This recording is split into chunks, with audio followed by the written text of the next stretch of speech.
कि एक वो हैं, तो दोनों चीजों की बात कर लेता हूं मैं। एक वो बच्चे हैं जो रिट प्री देंगे। सर रिट प्री कब आएगी? सरकार की स्वीकृति का इंतजार है, संभवतः है अगले माह इसकी स्वीकृति मिल जाएगी। तो माध्यमिक शिक्षा बोर्ड के लेवल पे ये तैयारियां लगभग पूरी हैं। तो अपन मान के चलें कि अगस्त के बाद कभी भी रीट परी का एग्जाम हो सकता है। जो बच्चे पहली बार रीट क्वालिफाई करना चाहते हैं उसको सीरियस लेना, इसलिए कह रहा हूं क्योंकि पिछली बार का जो रीट परी था उसमें बहुत सारे बच्चे रह गए, मतलब क्वालिफाई नहीं कर पाए। तो इसको सीरियसली लेना है। और आप मेंस को दिमाग में मत रखिए। आपको कई लोग कहेंगे मेंस लो मेंस लो, मैं ये कहता हूं कि यदि रीट परी को ढंग से क्वालिफाई कर लिया, 60 से 70% नंबर आपने बना लिए, इसका पूरा सिलेबस अच्छे से कवर कर लिया, आपकी मेंस की लगभग ये मान के चलिए कि 60% तैयारी पूरी होगी। और 60 नहीं, मैं तो ये मानता हूं 70% तैयारी होगी। रीट परी में आपको क्या पढ़ना होता है? आपका सबसे इंपॉर्टेंट सब्जेक्ट है साइकोलॉजी। साइकोलॉजी करना है। ये सेम का सेम आपके ग्रेड थर्ड में आएगा। यहां साइकोलॉजी रीट की आपने ढंग से कवर कर ली, ये 30% ढंग से समझ लिए, क्योंकि बढ़िया लेवल का मनोविज्ञान। केवल आरपीसी में भी इतना अच्छा मनोविज्ञान नहीं आता जितना रिट में आता है। तो इसको शानदार तरीके से पढ़ो। सीटेट भी हो जाएगी, सेंटर की डी ट्रिपल एस भी, केवीएस, सब भर्तियों की प्रिपरेशन हो जाएगी। इसको ढंग से तैयार कर लो। टीचिंग मेथड आपने तैयार कर लिया, ये आपके सब जगह मेंस में भी काम आएगा, आगामी जितने भी सेंटर की भर्तियां उनमें काम आएगा। आपका सब्जेक्ट 6 से 10 तक की जो बोर्ड की बुक्स हैं उनको तैयार कर लो। सब्जेक्ट तैयार कर लिया, टीचिंग मेथड तैयार कर लिया, साइकोलॉजी, इन पे ढंग से फोकस करो। सब्जेक्ट 6 से 10 तक का आपने तैयार कर लिया, आरबीसी बोर्ड की बुक्स को तैयार कर लिया, आपका 20 से 25% जीके भी तैयार हो जाएगा इसके साथ। क्योंकि लगभग अधीनस्थ सेवा चयन बोर्ड के जो प्रश्न होते हैं वो इन किताबों से आते हैं। इन 3 पार्ट पे फोकस किया। फिर आपने लैंग्वेज चुनी, हिंदी या इंग्लिश। इंग्लिश तब चुनिए जब आपको इंग्लिश थोड़ी ठीक आती है और आप सीईटी, आरएएस इन भर्ती परीक्षाओं को भी देना चाहते हैं, तो इंग्लिश अच्छा ऑप्शन है। अन्यथा आप संस्कृत में जाएं, जो भी जाएं, दोनों भाषाओं में से हिंदी आपके सब जगह आएगी। चाहे आप सीईटी दो, चाहे आगामी कोई भी भर्तियां दो, लगभग हिंदी आती है, तो वो भी आपका आगे में आगामी रूप से काम आएगा। सब्जेक्ट आपका हो गया, साइकोलॉजी आपका हो गया। एक सेकंड लैंग्वेज हो सकता है, यदि आपने संस्कृत ली तो जो संस्कृत से नहीं हो उनके आगे कोई काम नहीं आएगा, बट फिर भी आपको रीट क्वालिफाई करने के लिए वो क्या है, जरूरी है। तो आप रीट को लेकर क्या सर पढ़ें? साइकोलॉजी के लिए मैं ये कहूंगा मेरी वाली बुक जो है पढ़ लें, क्योंकि अभी रीट के लिए नई बुक आने वाली है। पुराने वाली मत पढ़ना, रीट के लिए भी जस्ट नई बुक आएगी। चाहे तो समग्र मनोविज्ञान लेना है, कोई भी लेना, ठीक है। टीचिंग मेथड के लिए आप डीएलएड की जो भी आपकी किताब चलती थी, बीएड या बीएसटीसी लेवल पे, आपको मेरे अनुसार शुरुआत वहां से करनी चाहिए, क्योंकि एज इट इज वो लैंग्वेज आती है। बाकी मार्केट में बहुत सारी गाइडें हैं लेकिन वो परफेक्ट नहीं है। इसकी यद्यपि पीवाईक्यू की बेस की किताब मैं भी निकालूंगा, लेकिन टाइम लगेगा, वो पीवाईक्यू बेस होगी। यद्यपि सब चीजें उसमें डालेंगे, लेकिन कोई भी डीएलएड लेवल पे या बीएड लेवल पे जो आपकी टीचिंग मेथड की किताब थी वो मिल जाती है, तो वो आप पढ़िए या फिर मार्केट से कोई गाइड लेके आ जाइए। राजस्थान बोर्ड अपना सब्जेक्ट है वो राजस्थान बोर्ड की बुक से तैयार करें, या कोई स्पेशल कोई अच्छे राइटर ने गाइड लिखी है, या आप कोई कोचिंग कर रहे हैं। ये दो राय हैं कि सर कोचिंग करें कि नहीं करें। मेरे अनुसार यदि सेल्फ स्टडी भी करते हैं तो कोचिंग की कोई जरूरत नहीं है। कि ढंग से ईमानदारी से मेहनत करते हैं तो हो जाएगी रीट। और मैं तो ये कहता हूँ मेंस के लिए भी आप सेल्फ स्टडी करें, इससे बढ़िया कोई तरीका नहीं है। हाँ, फिर आपको लगता है कोई पार्ट मेरा कमजोर है जहां मुझे मदद लेने की जरूरत है तो वो कर लीजिए। बाकी सेल्फ स्टडी कर सकते हैं। रूटीन बनाना है, घर पे पढ़ाई नहीं होती तो आप कोचिंग ज्वाइन कीजिए। लेकिन मेरी आपको राय है कि जहां तक वो जितना हो शॉर्ट नोट्स बनाइए, सेल्फ पढ़िए, एनालिसिस कीजिए, अपनी कमियों पे काम कीजिए। तो ये तो रीट परी की बात हो गई। अपन ये मान के चलते हैं कि सितंबर अक्टूबर में ये एग्जाम हो सकता है। मेरे अनुसार जिनका क्वालिफाई नहीं हुआ उनको पूरा इस पे फोकस करना है और कोशिश करें कि अपन 80% तक जाएं, क्योंकि यहाँ यदि 80% आते हैं तो आपकी मेंस की लगभग 70% के आसपास आपकी तैयारी होगी। और इसके लिए मैंने बता दिया, साइकोलॉजी अवनी ले आए या मेरे वाले से कोई बढ़िया लगती है तो वो ले आए आप, ठीक है। टीचिंग मेथड आप कोई भी डीएलएड या बीएसटीसी की बीएड की जो किताबें हैं वो देख सकते हैं, या कोई भी किताब मार्केट में गाइड एक बार ले आए, और एक पीवाईक्यू मेथड की जरूर लेके आना, और स्पेशली उसमें 2 साल के पेपर जरूर हों। 6 से 10 तक की राजस्थान बोर्ड की बुक्स को तैयार करें। हिंदी के लिए जो सरल हिंदी व्याकरण होती है लैंग्वेज के लिए वो चुन लें। इंग्लिश के लिए बीके रस्तोगी की आती है। संस्कृत के लिए 3-4 राइटर हैं। साफल्यम की आती है, राम कुमार जाट की आती है, किरण चौधरी मैम की आती है, ठीक है, मनोज मिश्रा की आती है। इनमें से कोई भी जो आपको बढ़िया लैंग्वेज लगे उस किताब को लेके आइए। इन किताबों के साथ आप रीट को क्वालिफाई कीजिए अच्छे से। पूरा जोर लगा दीजिए कि हमें रीट को देखना है, मेंस अपने आप हो जाएगा। एक्स्ट्रा टाइम आपको मिलता है तो केवल आप ये कर सकते हैं कि राजस्थान जीके को लेकर साथ चल सकते हैं।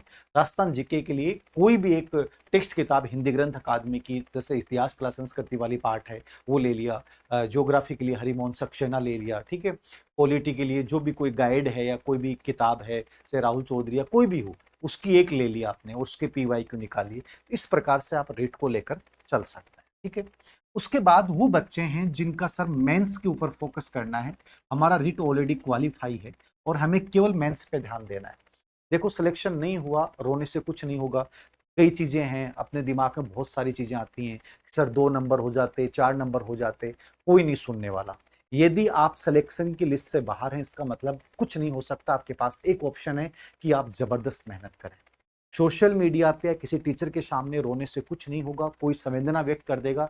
और मैं कहता हूं संवेदनाएं कभी मत लीजिए, सहानुभूति कभी मत लीजिए, केवल और केवल जवाब दीजिए। और जवाब हमेशा मौन होना चाहिए। सिलेक्शन के अलावा कोई जवाब नहीं होता किसी भी चीज का।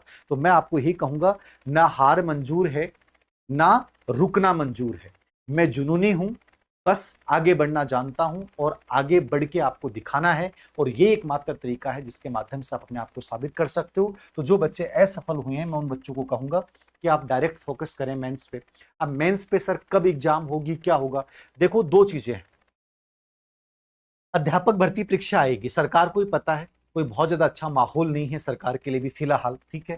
तो सरकार इस लेवल पे डीपीसी को लेकर बहुत चिंतित है और इसने अपने लेवल पे कंडीशन के साथ डीपीसी करने का प्रस्ताव जो है वो प्रक्रिया शुरू हो रखी है। वो जल्दी हो जाएगी जब भी हो।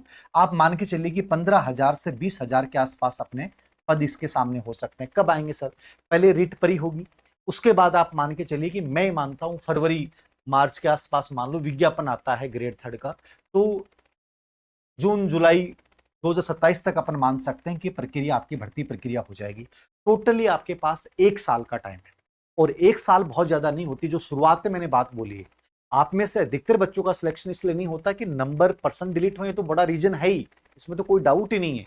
ये तो अधीनस्थ सेवा चयन बोर्ड के खिलाफ मैंने उस दिन ही बोल दिया था। इनकी इतनी बड़ी लापरवाही है जो शायद आगामी एग्जाम में हमें नहीं देखने को मिले। लेकिन हमें भी तो ऐसा प्रयास करना पड़ेगा कि हम कम से कम 20 से 25% ज्यादा ले जाए।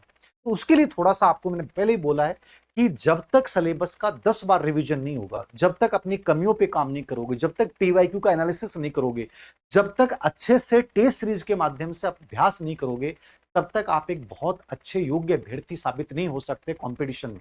तो ये चीजें आपको तब करनी है जब आपके पास पर्याप्त टाइम हो। वैकेंसी आने के बाद तो टाइम मिलता ही नहीं है। तो कोई बच्चा कहेगा वैकेंसी आने के बाद करेंगे सर, कब आएगी? नहीं, आपको अभी से सीरियसली हो जाना है, जोरदार अनुशासन बनाना है। और मैं कहता हूं बहुत गजब तरीके से मेहनत करोगे तब जाके पहुंचोगे। कोई सिलेक्शन यूं नहीं होता है 2 या 4 महीने की तैयारी से। तो जो मेंस की तैयारी कर रहे हैं बच्चे, मैं कहूंगा अभी से जुट जाइए। और आपका जो फोकस होना है वो क्या होना है? वही आरबीसी बोर्ड की जो बुक्स हैं उनको बेस बनाइए अपने सब्जेक्ट के लिए, उनके शॉर्ट नोट्स तैयार कीजिए अपनी भाषा में, ठीक है। साइकोलॉजी टीचिंग मेथड यहां भी आएगा। ये आपको वही तैयार करना जो पिछली बार पढ़ा है, चाहे 19 से पढ़ें, चाहे कोर्स लें, या जो भी आपको बेटर लगे वैसा का वैसा, ठीक है। परिदृश्य भी अपनी किताब है, साइकोलॉजी, टीचिंग मेथड, परिदृश्य, तीनों अपनी है। या कोई दूसरी आपको अच्छी लगती है वो पढ़िए, ठीक है। फिर राजस्थान जीके आ गया आपका सब्जेक्ट के अलावा। तो राजस्थान जीके के ऊपर थोड़ा ज्यादा फोकस करें, क्यों लेवल फर्स्ट में ज्यादा राजस्थान जीके का लेवल है। तो राजस्थान जीके के लिए जो मैंने आपको बताया कि ज्योग्राफी के लिए हरिमोहन सक्सेना पढ़ लेनी चाहिए, या फिर आप विजय सिहाग या स्प्रिंग बोर्ड वगैरह की ज्योग्राफी के अच्छे नोट्स हो तो वो देखिए। जिस कोचिंग से आप कोचिंग कर रहे हैं उन्हीं नोट्सों को, मेटर बदलिए मत। किसी भी कोचिंग से आपने कोचिंग की है, ज्योग्राफी, राजस्थान ज्योग्राफी के पर्सन फिक्स होते हैं, कोई वहां बहुत उलझाने वाले नहीं आते। जो कंटेंट है उसी को पढ़िए।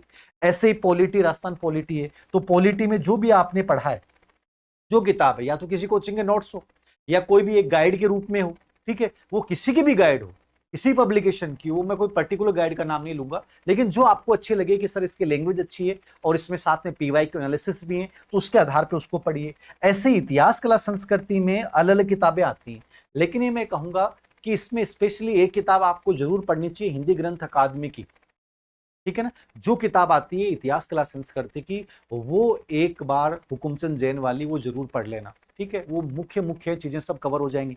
बाकी लगभग पर्सन राजस्थान बोर्ड की बुक से उठाए जाते हैं, तो एक तो वो पढ़ लीजिए। फिर कोई आपको लगता है कि सर मैं गाइड या कोचिंग के नोट से दी, कोचिंग अच्छे से पढ़ा रहा है टीचर, उन सब चीजों को शामिल कर रहा है, तो फिर अलग से देखने की जरूरत नहीं है, उसको पढ़िए। तो स्पेशली राजस्थान जीके को ज्यादा फोकस करना है। यद्यपि आपको मेंस की कर रहे हैं तो आपको इनमें बैलेंस बना के चलना है। सब्जेक्ट राजस्थान बोर्ड से अच्छे से तैयार करें, ठीक है।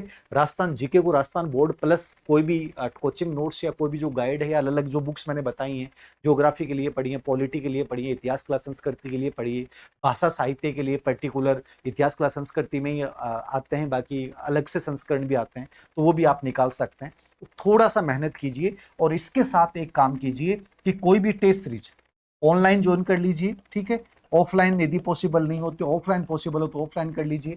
उस टेस्ट सीरीज के माध्यम से अभ्यास करो, अपनी कमियों का पता लगाओ, कहाँ मैं गलतियां कर रहा हूँ, क्या गलतियां कर रहा हूँ, और उन गलतियों को हर टेस्ट के बाद इंप्रूव करो। जब तक इंप्रूव नहीं करोगे तब तक कुछ परिणाम नहीं निकलेगा। और यदि इस तरीके से तुम 8 या 10 महीने अभ्यास कर लेते हो तो मैं कहूंगा कि आप टॉप 200 या टॉप 500 में आ जाओ, ये तय मान के चलो। और यदि आप बैठे हो अभी मुंह लटका के सर कब आएगी, ठीक सूचना बताओ, सूचनाएं किसी के पास नहीं है, ना मेरे पास है ना किसी और के पास है। ये वर्तमान सरकार है, इसमें कब क्या हो जाता है किसी को कोई आइडिया नहीं, कब क्या आएगा कुछ पता नहीं। इसलिए सूचनाओं के भरोसे मत रहो, सोशल मीडिया के भरोसे मत रहो। ये वीडियो मत देखो कि वहां से वैकेंसी आएगी, कोई वीडियो नहीं देखना। सोशल मीडिया को मुश्किल से दिन में 5 या 10 या 15 मिनट यूज करना है, और वो नहीं भी करो तो कोई फर्क नहीं पड़ेगा। केवल और केवल सही कंटेंट, बार बार रिवीजन, पीवाईक्यू एनालिसिस और टेस्ट सीरीज के माध्यम से अभ्यास ये कर लो। और ये सोच लो कि मुझे 2027 में मार्च के बाद कभी भी ग्रेड 3 का एग्जाम हो सकता है, मुझे उसको देना है, और देना नहीं उसको बहुत अच्छे नंबर से क्वालिफाई करना है। ये तुम्हारे दिमाग में चलना चाहिए, इसके अलावा बेटा कुछ नहीं सोचना है। तो दोनों प्रकार के बच्चों के लिए मैंने एनालिसिस करके शॉर्ट एंड स्वीट बता दिया है कि जो लेवल फर्स्ट में, लेवल सेकंड में जो बच्चे हैं जिनका रीट परी नहीं हुआ, पहले इस पे फोकस कीजिए। इसके सिलेबस में संतुष्टि आ गई, उसके साथ टाइम मिले तो राजस्थान जीके एक्स्ट्रा पढ़ना स्टार्ट कर दें, वरना नहीं करें। जो बच्चे प्री और मेंस जो दे रहे हैं वो बच्चों को ध्यान में रखना है, तो केवल मेंस से फोकस करें। मान लीजिए आपको लगता है सर रीट परी प्लस मेंस लेके चले जाएं, तो मैंने कहा कि मेंस रीट परी के साथ आप केवल राजस्थान जीके एक्स्ट्रा ऐड करना, बाकी कुछ एक्स्ट्रा ऐड मत करना, क्योंकि इसके साथ बहुत सारी चीजें तैयार हो जाएंगी। बाकी इसको ढंग से कवर करना, सब चीजें हो जाएंगी। लेवल फर्स्ट लेवल सेकंड का डिफरेंस यही है कि लेवल सेकंड में, लेवल फर्स्ट में जीके का बड़ा रोल है, तो बच्चे जीके पे ज़्यादा फोकस करें। बाकी जो अपने हिंदी है, इंग्लिश है, उनका मैथ रीजनिंग वाला पार्ट है, वो चारों पांचों सब्जेक्ट जो आते हैं, उनको जो कमजोर पार्ट रहा आपका इस भर्ती में, उस पर इस बार शुरुआत वहीं से करें। चाहे उसका पर्सनल ट्यूशन करें, उसका पर्सनल कोई कोर्स लें, जो आपका कमजोर पार्ट रहा, जहां सबसे अधिक प्रश्न गलत हुए हैं, उसके ऊपर चोट कीजिए। और ऐसा लगना चाहिए कि अगली भर्ती में मेरा सबसे स्ट्रॉन्ग पार्ट वही उभर के है। ऐसे नहीं कि जो कमजोर था उसको छोड़ के बैठे हैं, जो स्ट्रॉन्ग है उसको पढ़ रहे हैं। स्ट्रॉन्ग को सभी पढ़ता है, कमजोरी पे जब वार करोगे और वहां से प्रश्न सही होने शुरू हो जाएंगे, इसका मतलब तुम सिलेक्शन के दौड़ में शामिल हो गए हो। तो इसके लिए पर्टिकुलरली अभी शुरुआत यही कर लें आप। जैसे ही इसकी कोई बड़ी संभावना बनती है, मैं एक प्रॉपरली वीडियो भी बना दूंगा, यद्यपि मैंने पहले से बना रखा है। लेकिन चाहे आप किसी भी सब्जेक्ट से प्रिपरेशन कर रहे हैं, राजस्थान बोर्ड एनसीईआरटी को आपको बेस बनाना है, साइकोलॉजी टीचिंग मेथड आपको पढ़ने हैं, राजस्थान जीके के लिए वही चीजें पढ़नी है जो आपने पहले पढ़ी हैं। थोड़ा सा उसमें अधीनस्थ सेवा चयन बोर्ड के 5 साल के पेपरों का पैटर्न देख लीजिए कि कैसे प्रश्न आते हैं, किस लेवल के प्रश्न आते हैं, उनको समावेश कीजिए और उसके अकॉर्डिंग अपनी तैयारी को बनाइए। एक अच्छा ग्रुप बना सकते हैं, अच्छे लोगों से जुड़िए, कम लोगों से जुड़िए, अनावश्यक चीजें हटाइए और ये कॉन्फ्लिक्ट दूर कर दीजिए कि सर वैकेंसी कब आएगी। केवल ओवर थिंकिंग पैदा होती है, जितना सोचोगे ओवर थिंकिंग में डूबे रहोगे, टाइम खराब हो जाएगा और लास्ट में मौका ही पड़ेगा कि सर परीक्षा में आते हुए प्रश्न गलत हो गए क्योंकि आप रिवीजन नहीं कर पाए।